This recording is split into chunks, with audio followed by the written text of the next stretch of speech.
In Jahr 1593 matched König Heinrich IV. Von Frankreich ein Versprechen des Legender wurden Salt. A sagt, wohl keinen Bauern in seinem Königreich haben, der so arm sei, dass sich nicht jeden Sonntag ein Hahn im Topf leisten kann. Es war ein Idee, ein politisches Versprechen des Überflusses. Da rend der König Reden hielt, agen die Bauern bereits. Sie brachten kein Hahn, und sie brachten auch den König. Denn seit 500 Jahren wurden Tiepvieh von einem anderen Heinrich gefällt. Dieser war kein Monarch, es war ein Unkraut. Man nennt es den Guten Heinrich. Chinopodium bonus Henricus. Vom 12. Jahrhundert bis zur industriellen Revolution war dies Pflanz der Motor des europäischen Überlebens. Sie wuchs in jedem Bauerngarten, von England bis Deutschland. Es war nichts, was man kauft. Es war nicht einmal etwas, das man jedes Jahr neu pflanzt. Es war mehr drig. Man setzte es einmal in den Boden, und es erngradainen für den Rest des Lebens. Willkommen in Nature's Lost Vault. Hut öffnen wir die AKT über den Spargel der Bauern und darüber, warum die moderne Landwirtschaft in sehr streng muss. Nicht, weil versagt, sondern weil so gut funktioniert. Zu verstehen, warum dies Pflanz verschwand, muss man zuerst verstehen, was wir verloren haben.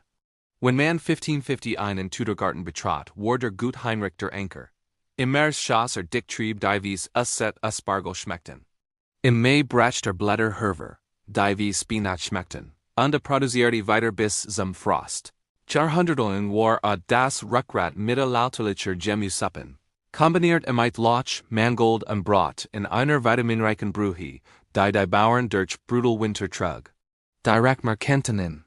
Plinius der Tier schrieb über ein Pflanz, die Kaiser Tiberius aus Tribut von germanischen Stammen verlangt. Die meisten Historiker glauben, dass vom Guten Heinrich sprach. Der Kaiser wollte so sehr. An Ernährungsgeschichte las dem modernen Spinat, wie Pap aussehen.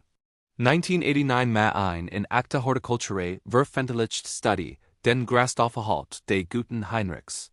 An 2022 beurteilt Backyard Larder mehrere Gemüsepunzen, noch und herstoffdicht. Der Gute Heinrich übertraf Spinat, Grünkohl und Mangold in mehreren Mikron Herstoffkarito. Eisen höher als bei Spinat. Calcium höher als bei Milch, Vitamin C extrem hoch. Mehr B-Vitamin als die meisten Blackmus. Vollständig Ernährung aus einer Pflanz, die keinerlei jahrliche Arbeit erfordert. Kein Pflügen, kein Neupflanzen, kein Saatgutkauf jeden Frühling. Sie erschien jedes Jahr aufs Neue wie ein treuer Freund. Also wo ist sie? Warum geben wir Milliarden gentechnisch veränderte klimaresistent Nutzpflanzen aus, wenn das perfekt resistent Gemüse bereits existiert? Die Antwort ist keine Verschwörung. Es ist ein Geometrie-Probel.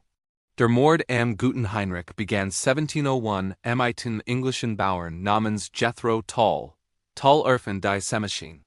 Es war ein brillante Erfindung, die das Pflanzen mechanisiert. Aber sie hat ein ganz bestimmt Voraussetzung, gleichförmigkeit. Die Sämaschine bevorzugt eindreich Pflanzen, Kulturen, die man jedes Jahr von Grund auf neu in perfekten Jardenreihen aust. Weizen, Mais, Rüben. Doch Gut Heinrich war chaotisch. Wuchsen Horsten, breitet sich aber Wurzeln aus. Blieb nicht in der Linie. Man konnte nicht, eine Sämaschine in perfekt Reihen pflanzen. Man konnte die Ernte nicht mechanisieren.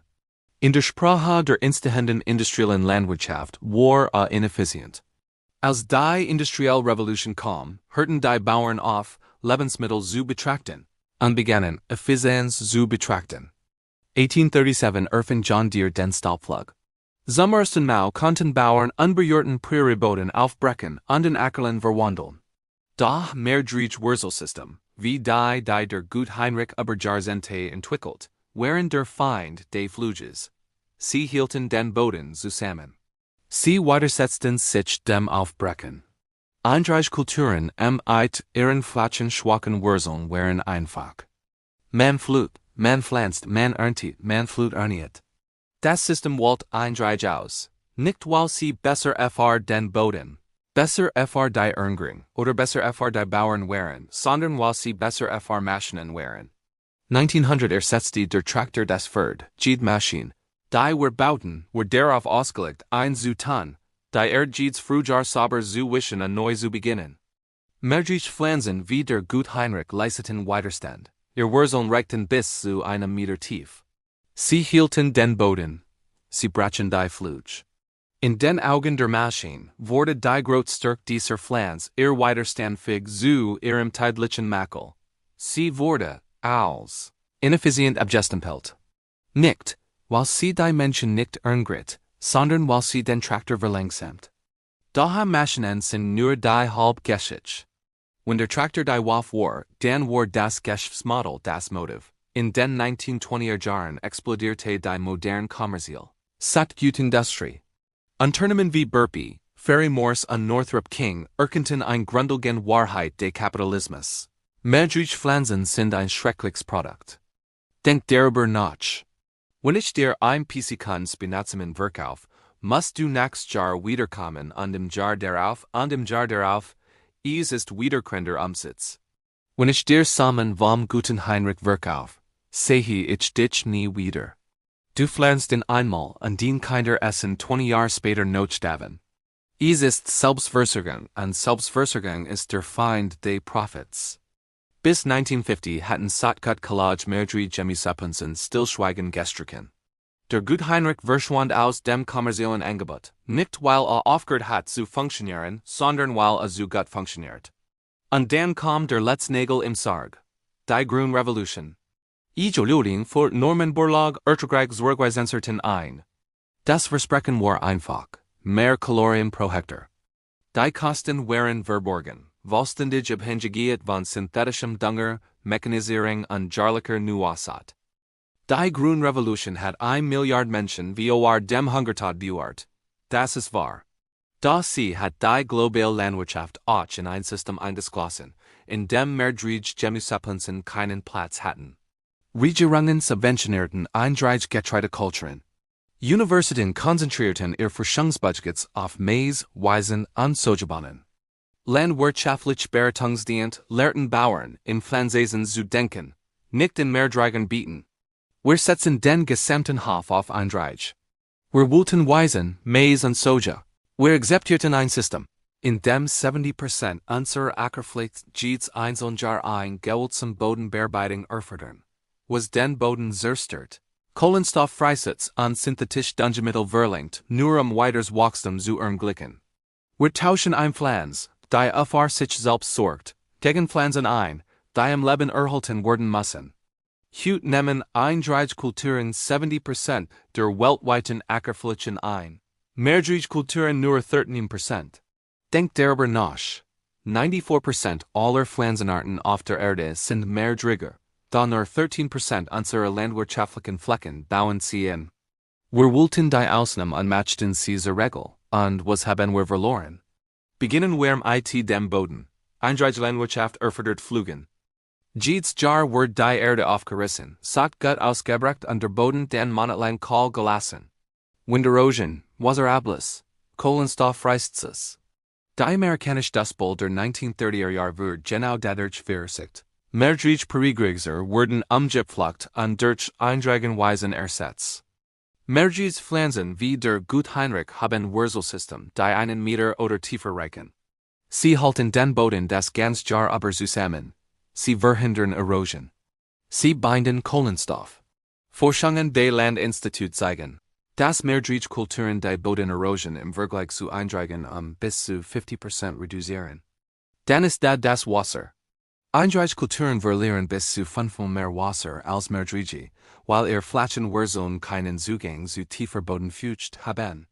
In einer Welt mit zunehmender Wassernachfrage haben wir unser gesamtes Ernährungssystem auf die wasserineffizientes Pflanzen aufgebaut, die es gibt. Und dann die Chemikalien. Eindeutige Monokulturen benötigen synthetisch Düngemittel, weil das Pflügen die Bodenbiologie zerstört. Sie benötigen Pestizide, weil Kohlfelder anfällig für Unkraut und Schädling sind. Mehrjährige Pflanzen wie der Gute Heinrich brachten nicht davon. Ihr tiefen Wurzeln erschlossen Nigrostoff, die andere Pflanzen nicht erkennen konnten. Ihr ganzjährige Bodenbedeckung unterdrückt. Unkraut auf natürlich Wies. Jetzt leben wir mit der Rechnung dieser Entscheidung. Bodenerosion, Wassernachheit, Jastoff Zusammenbruch. Das Experiment mit den Eindreigen scheitert. Da die Natur spielt das lange Spiel. Traktoren die Felder erroberten, starb der Gute Heinrich nicht wirklich aus. Zog sich Zurich. Aber let Rand. In den Granten Strischer Groß Set, Mutter in Yorkshire, in Wilden bestunden nahe Alterklaster, in den Bergen der Schweiz. Nun pfeffnet sich das Gulb wieder. Den die Regeln undern sich. Wir beginnen endlich zu begreifen, dass Effizienz nicht effizient ist, wenn sie den Boden zerstört. 2009 brach das Landinstitut imitieren das erst kommerziell nutzbare Mehrjährige Getreide heraus. Es hat 2 Jahrzehnte Zuchtungsarbeit gebraucht, aber mehrjähriger Wissen wird endlich realit. Der Klimawandel zwingt uns, eindreich neu zu überdenken. Die Bodendegradation beschleunigt sich. Wasser wird knapp. Und plötzlich wirken die Eigenschaften, die wir aus unserem Ernährungssystem herausgesucht haben, da tief Wurzel. Dauerhaft Bodenbedeckung, Selbstversorgung, weniger wie Ineffizienz und mehr wie Überleben. 2022 nahm das USDA erstmals mehrjährige Kulturen in das Conservation Stewardship Programm auf. Es ist eine kleine Änderung, aber sie signalisiert etwas Größeres. Die Anerkennung, dass das System der eindreigen Monokulturen langfristig nicht nachhaltig ist. Und der Gute Heinrich ist nie wirklich verschwunden. Man kann heute Saatgut online kaufen. Man kann es in diesem Frühjahr pflanzen. Und anders als bei jedem anderen Gemüse muss man es nie wieder neu auswahl. Es kehrt jedes Jahr zurück die nächsten 20 Jahre lang. Die Triebe erscheinen im März. Die Blätter folgen im April. Und man schmeckt etwas, das die meisten Menschen seit einem Jahrhundert nicht mehr gekostet haben. Nahrung, die nicht von einem System abhängt. Nahrung, die sich der Maschine entzieht. Nahrung, die nach ihrem eigenen Zeitplan und nach ihren eigenen Regeln wuchst, ohne Erlaubnis zu bitten. Wenn dies Trieb nächsten März erscheinen, und im März danach, wirst du Teil einer stillen Rebellion sein. Du wirst Nahrung essen, die außerhalb des industriellen Zeitplans existiert. Nahrung, die keinen Traktor braucht. Nahrung, die kein Saatgutkonzerne braucht. Nahrung, die keine Erlaubnis eines Königs benötigt. Das Versprechen von König Heinrich IV, ein Huhn in jedem Topf, hing von Reichtum, Handel und einer funktionierenden Wirtschaft ab. Als die Wirtschaft zusammenbrach, scheitert das Versprechen. Der andere König Heinrich, die Pflanze, die 500 Jahre lang in Gräten lebt, verlangt nichts. Sie wuchs einfach. Der ein matcht ein Versprechen, das die Zusammenarbeit der ganzen Welt erfordert. Der andere hielt ein Versprechen, das die Welt verlernt hat zu rennen. Und vielleicht beginnen wir jetzt wieder zuzuhören. Wenn dies geschieht, den Blick auf das Unkraut in deinem Garten verändert hat. Abonniere Nature's Lost Vault. Wir graben die Geschichte aus, die man unter Pflegen wollt. Manch Versprechen werden zu Worten gemacht.